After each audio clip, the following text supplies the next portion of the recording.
دوستوں اور بیوی سے بھی زیادہ ماں باپ کی بات کو فوقیت. امام ترمذی رحمۃ اللہ علیہ نے حضرت علی عنہ سے روایت کی، اذا فعلت امتی 15 خصلۃ حل بها البلاء، کہ جب میری امت میں 15 باتیں پیدا ہو جائیں گی تو اس کے اوپر عذاب آ جائے گا. ان 15 باتوں میں سے کیا؟ اطاع الرجل زوجته واق امه، کہ بیوی کی اطاعت کرے گا، ماں کی نافرمانی کرے گا.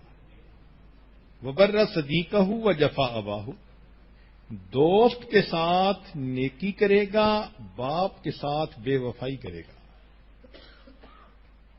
تو اس حدیث پاک سے پتہ چلتا ہے کہ اللہ تعالی نے بیوی، بچوں اور دوستوں سے بھی زیادہ ماں باپ کا حق بنایا ہے.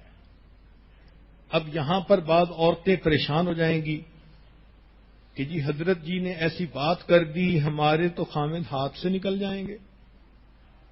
تو بھائی اگر ماں باپ بھی شریعت کے مطابق زندگی گزارتے ہیں اور آپ بھی شریعت کے ساتھ زندگی گزار رہی ہیں تو پریشان ہونے کی کیا بات ہے؟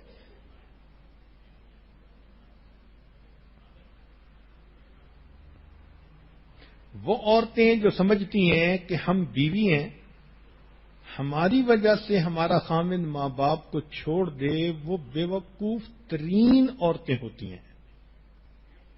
ان کو شریعت کی سمجھ نہیں ہوتی.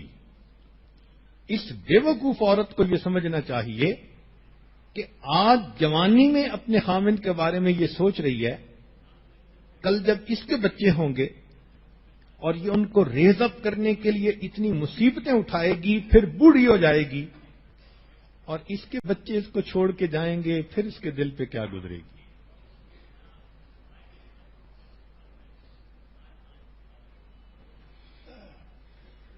شریعت نے کہا، سیدہ عائشہ صدیقہ رضی اللہ تعالی عنہ راویہ ہیں کہ امام احمد بن حنبل رحمۃ اللہ علیہ نقل کرتے ہیں